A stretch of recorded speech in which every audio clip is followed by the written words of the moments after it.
Silakan subscribe Cerita Cinta YouTube channel. Terima kasih. Flashback Swiss. Di salah satu hotel bintang 7, pukul 10 malam waktu setempat, Olive kesulitan memapa Arjuna yang merasa pusing. Arjun sangat anti dengan minuman. Sedikit saja, ia langsung mabuk. Beberapa saat lalu ada jamuan makan malam dengan klien penting di Swiss. Mereka makan malam biasa, sembari membicarakan bisnis. Rencana Tursign Group akan mengembangkan bisnis di negeri tersebut. Usai makan malam, Arjun yang tidak bisa minum sangat terpaksa minum sedikit untuk menghargai rekan bisnisnya itu. Alhasil, ia pulang ke hotel dengan keadaan setengah tersadar. Olive dengan telaten membantu melepas sepatu, kaos kaki, melonggarkan dasi, serta melepas jas dan kemeja.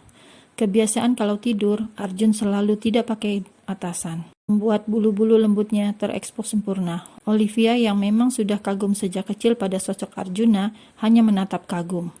Sudah kubilang, ganti jus saja.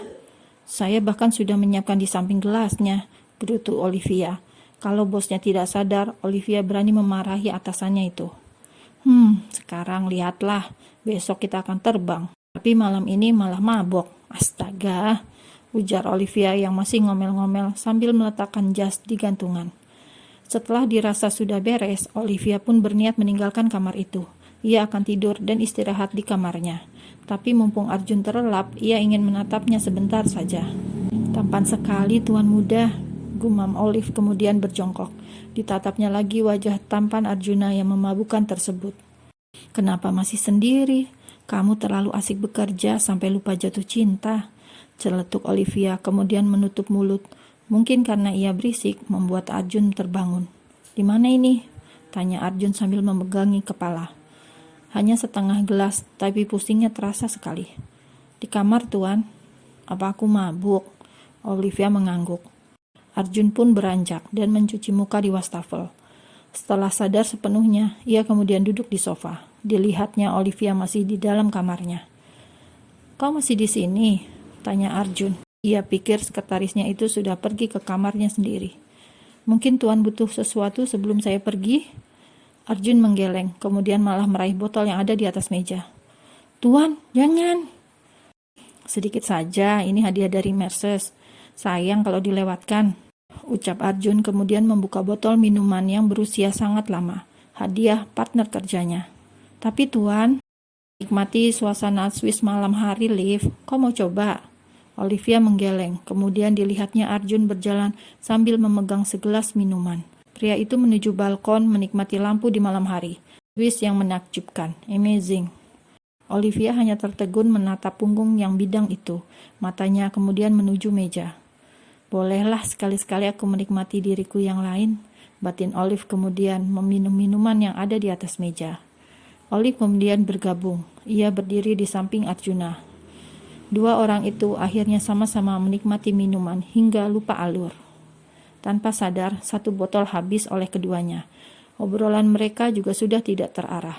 Sesekali keduanya terkekeh untuk hal yang sama sekali tidak lucu. Dua insan itu malam ini sudah sama-sama kehilangan kesadaran pikiran mereka. Kenapa Tuan tidak mencari pasangan? Kata orang, Tuan homo. Teh Olivia dengan berani. Ini karena dia mabuk parah. Aku? Siapa yang bilang? Arjuna langsung tertawa lepas. Orang-orang, ujar Olivia. Aku pria, aku juga suka wanita, ucap pria yang mabuk tersebut. Entah terkena angin dari mana, keduanya malah saling menatap, sama-sama menelan ludah.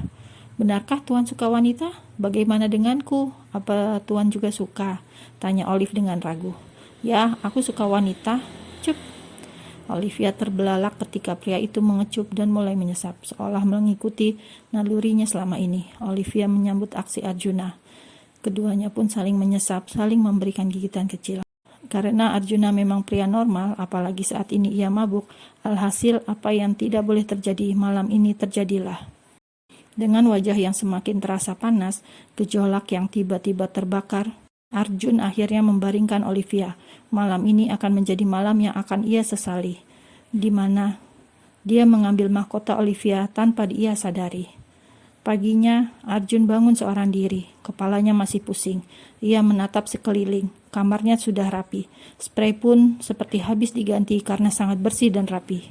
Merasa tidak terjadi apa-apa, ia pun beranjak dan mandi. Hingga saatnya di bandara, ia bertanya pada Olivia apa yang terjadi semalam. Olive mengatakan mereka hanya mabuk. Olivia tidak mengatakan apapun. Ia menyimpan semuanya seorang diri. Flashback end. Kini Olive pun menelan semua deritanya seorang diri. Arjuna sudah pergi. Hanya dia yang ada di ruang rawat tersebut, menangis meratapi nasib. Di tempat lain, Kavi sibuk meminta waktu bicara pada Winda. Ini cowok kenapa ngikut terus? Gumam Winda kesal. Makasih yang tadi. Sebagai ucapan makasih, aku traktir makan mau. Maaf udah sore. Kita juga butuh istirahat untuk acara besok. Tolak Winda kemudian melangkah meninggalkan Kavi. Jual mahal banget nih cewek. Batin Kavi yang merasa Winda menjaga jarak dengannya. Esok harinya. Semua kembali bersiap. Agenda hari ini adalah kegiatan di luar. Tepatnya di alam. Ya, menyatu dengan alam. Mereka naik mobil kecil untuk menuju kawasan camping cuma semalam. Dan semuanya terlihat sangat senang. Tapi tidak dengan Winda. Pikirannya hanya ada di rumah. Arjun sendiri sudah kembali ke kota. Sedangkan Olivia, ia masih di rumah sakit seorang diri. Ketika Olivia dan Arjun dirundung masalah pelik, Kavi dan karyawan lain terlihat senang. Mereka bersukacita mendirikan tenda bersama-sama. Begitu tenda sudah berdiri sempurna, ganti mereka mengumpulkan kayu untuk membuat api unggun nanti malam. Semua berkumpul. Prit! Suara peluit membuat para karyawan langsung berkumpul dan duduk rapi di depan tim penitia penyelenggara. Game kali ini agak sulit dari kemarin ya. Ini tentang adu kekompakan. Siapa yang mendapat poin paling tinggi, itulah yang menang. Waktu kita mulai dari sekarang. Kami tunggu kalian di garis finish. Siapkan semua perlengkapan sebelum memulai jelajah dan menyelesaikan tugas-tugas yang sudah kami berikan. Mengerti? Mengerti. Jawab semuanya serempak. Prit. Suara peluit menjadi tanda bahwa acara pun dimulai. Ya ampun, kenapa kotor sekali? Aduh, bajuku nanti kena noda.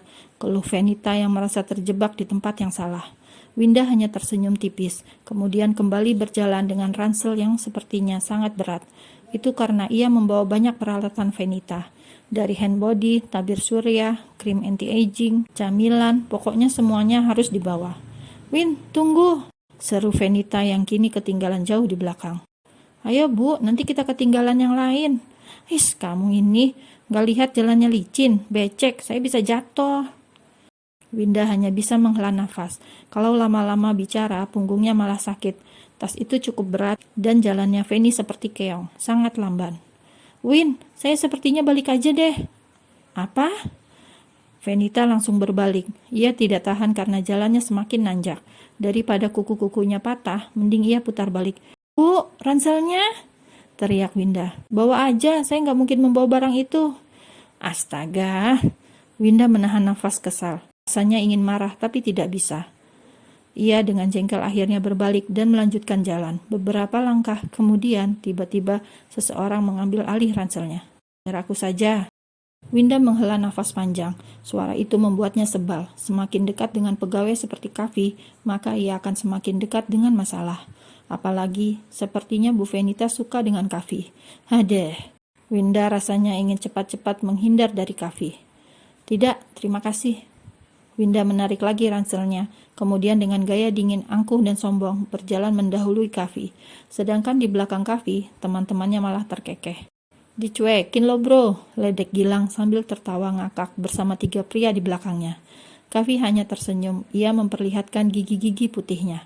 Kemudian berjalan bersama yang lain di belakang Winda. Lihat aja, tas seberat itu dan medan yang menanjak seperti ini, bentar lagi dia bakal bilang help me. Cetus Kavi dengan percaya diri. Idih, kamu gak tahu si Winda? Angkat galon saja sudah makanan dia sehari-hari, celetuk pegawai yang senior. Ia juga selama ini mengamati Winda. Apalagi, Winda kan gak pernah terlihat jalan sama cowok. Sudah pasti jomblo kelas kakap.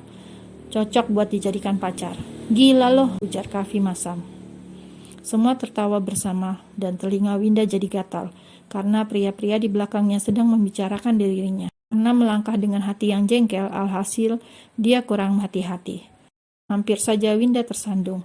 Untung keseimbangan gadis itu masih bagus. Tapi saat di depannya, ia melihat seekor ular warna kuning lewat dengan sangat mencolok. Seketika ia merasa geli. Dia tidak takut, tapi benar-benar geli. "Ah!" teriak Winda panik. Ia langsung berbalik dan membuang ranselnya. Winda bergegas lari ke belakang untuk menghindar dari ular yang menggelikan itu. Para pria-pria yang ada di belakang Winda sampai heboh. Mereka ikut panik saat Winda berlari kencang sambil teriak.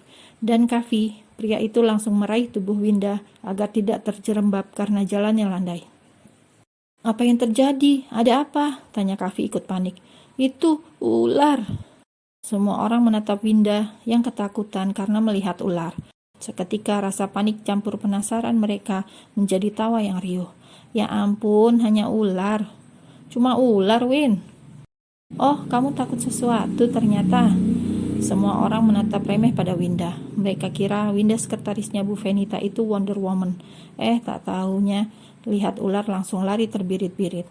Semuanya geleng-geleng menatap Winda. Sedangkan Winda, ia langsung memasang muka cool. "Sorry, aku gak takut, cuma geli." Sela Winda yang tidak mau jadi bahan ledekan para cowok-cowok jomblo di sekitarnya.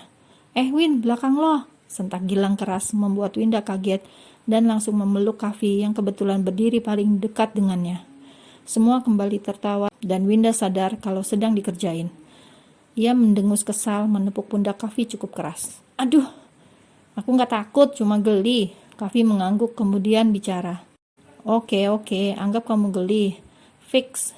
Ya sudah, ayo lanjut. Jangan sampai kita jadi tim terakhir dan kena hukuman. Semua pun bergegas. Mereka kembali melanjutkan perjalanan. Kali ini Winda membiarkan Kavi membawakan ransel yang berat itu. Ia tepis rasa gengsinya daripada susah sendiri. Toh gak ada Bu Venita.